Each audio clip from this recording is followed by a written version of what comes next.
Assalamualaikum warahmatullahi wabarakatuh.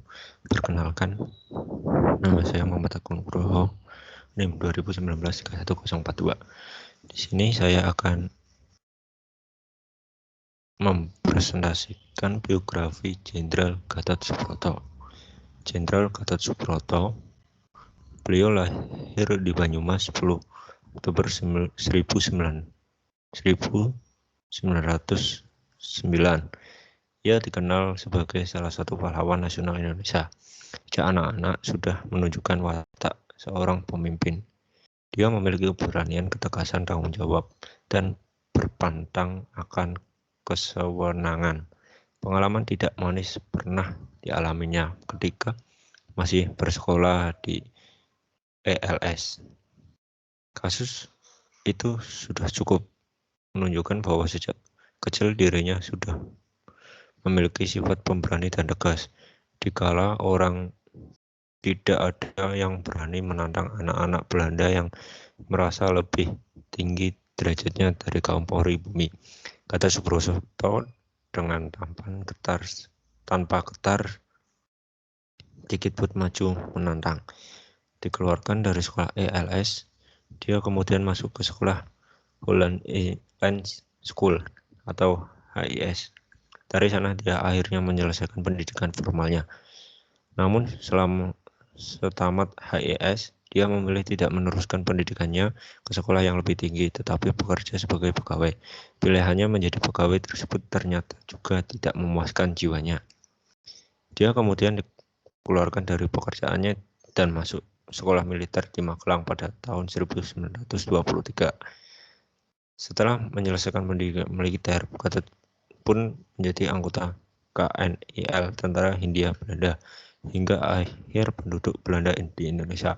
Tentara yang aktif dalam 3 zaman ini pernah menjadi Tentara Hindia Belanda atau KNIL pada masa pendudukan Belanda, anggota pembela tanah air atau PETA pada masa pendudukan Jepang, dan Tentara Keamanan Rakyat atau TKR setelah kemerdekaan Indonesia, serta turut menumpas PKI pada tahun 1948.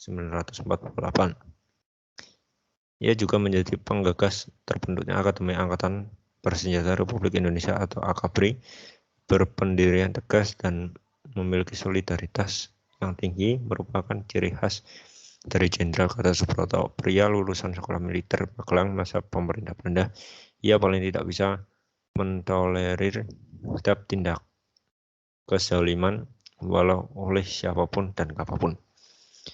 Ketika Perang Dunia Kedua bergolak, pasukan Belanda berhasil ditaklukkan pasukan Jepang. Indonesia yang sebelumnya merupakan daerah pendudukan Belanda beralih jadi kekuasaan pemerintah kerajaan Jepang. Jenderal Gatot Subroto pada masa pendudukan Jepang ini pun langsung mengikuti pendidikan Tentara Pembela Tanah Air atau PETA di Bogor, yakni pendidikan dalam rangka perekrutan tentara pribumi oleh pemerintah Jepang di Indonesia. Tamat dari pendidikan PETA, dia diangkat pemerintah Jepang menjadi komandan kompi di Subbyo, Banyumas, dan tidak berapa lama kemudian dinaikkan menjadi komandan batalion. Kesertaan Gatot Subroto menjadi anggota KNIL maupun PETA tidaklah mengindikasikan dirinya seorang kaki tangan pihak kolonial atau jiwa kebangsaannya yang rendah. Tapi hal itu hanyalah sebatas pekerjaan yang sudah lumrah zaman itu. Jiwa kebangsaan Gatot Subroto tetap tinggi di dalam menjalankan tugasnya sebagai tentara pendudukan. Perlakuannya sering terlihat memihak kepada rakyat kecil. Perlakuan itu bahkan sering diketahui atasannya sehingga dia sering mendapatkan teguran. Bahkan karena begitu tebalnya perhatian dan solider terhadap kaumnya, sering sebagian dari gajinya disumbangkan untuk bantu keluarga yang hukuman yang ada di bawah pengawasannya.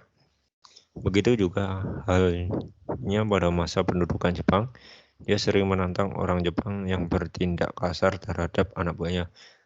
Terhadap bawahannya, Gatot juga terkenal sebagai seorang pemimpin yang sangat perhatian. Namun walaupun begitu, sebagai militer tanpa pandang bulu. Dia juga sangat tegas terhadap anak buahnya yang melanggar disiplin.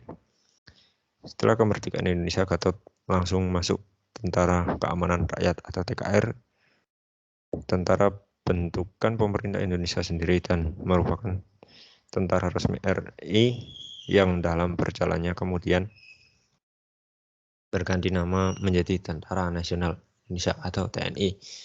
Sekian dari saya. Wassalamualaikum warahmatullahi wabarakatuh.